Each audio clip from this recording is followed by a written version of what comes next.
തുടർ വിജയങ്ങളിലൂടെ ഇന്ത്യൻ ചലച്ചിത്ര ലോകത്തിന്റെ ശ്രദ്ധയാകർഷിക്കുകയാണ് മലയാള സിനിമ.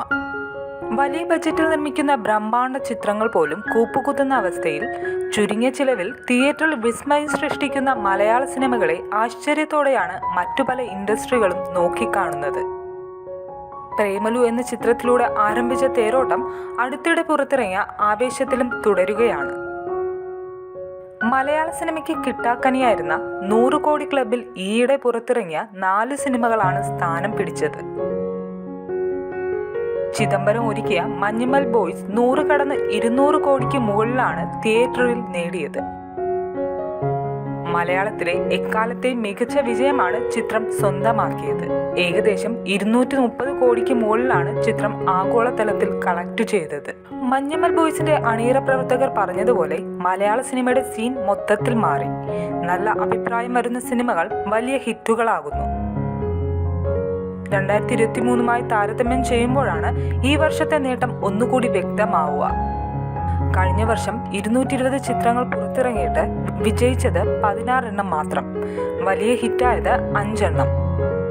2023 മൊത്തം തിയേറ്റർ ബിസിനസ് ഈ വർഷത്തെ 4 മാസത്തെ കളക്ഷനിലേക്ക് എത്തിയിട്ടില്ല. OTT കച്ചവടം നടന്നതുകൊണ്ട് മാത്രം വലിയ നഷ്ടത്തിൽ നിന്ന് രക്ഷപ്പെട്ട വർഷം. മഞ്ഞുമൽ ബോയ്സിന്റെ വിജയത്തിനു ശേഷം മലയാള സിനിമയ്ക്ക് മറ്റ് സംസ്ഥാനങ്ങളിൽ വലിയ സ്വീകാര്യതയുണ്ട്. പ്രത്യേകിച്ച് തമിഴ്നാട്, കർണാടക, തെലങ്കാന, ആന്ധ്രാപ്രദേശ് സംസ്ഥാനങ്ങളിൽ. കേരളം ഒഴികെയുള്ള ദക്ഷിണേന്ത്യൻ സംസ്ഥാനങ്ങളിൽ നിന്ന് മാത്രം മഞ്ഞുമൽ ബോയ്സ് 75 കോടിയിലേറെ കളക്ഷൻ നേടി. ഇന്ത്യൻ സിനിമാ ലോകത്തെ കളക്ഷൻ ഗ്രാഫുകൾ മലയാള സിനിമ കൊണ്ട് രചിക്കുകയാണ്. സൂപ്പർ താരങ്ങളെ സൈഡിലൊതുക്കി യുവതാരങ്ങളുടെയും യുവ സംവിധായകരുടെയും ഒരു വല്ലാത്ത ഉയർപ്പിനും ആവേശത്തിനുമാണ് മലയാള സിനിമ. വലിയ താര സാന്നിധ്യമില്ലാതെ പുതുമുഖങ്ങളെ വെച്ച് പരീക്ഷിച്ച മലയാള സിനിമകൾ വാരിയത് കോടികളാണ്. ഇതിനിടെ മലയാള സിനിമയെ മുൾമുനയിൽ നിർത്തിയ സംഭവമായിരുന്നു മൾട്ടിപ്ലക്സ് ശൃംഖലയായ PVRുമായുള്ള തർക്കം.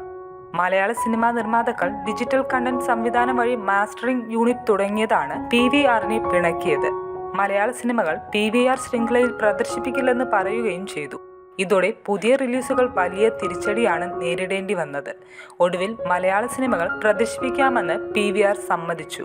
മൾട്ടിപ്ലക്സ് ശൃംഖലയായ PVRുമായുള്ള തർക്കം മലയാള സിനിമയ്ക്ക് കോടികളുടെ നഷ്ടമാണ് വരുത്തിവെച്ചത്.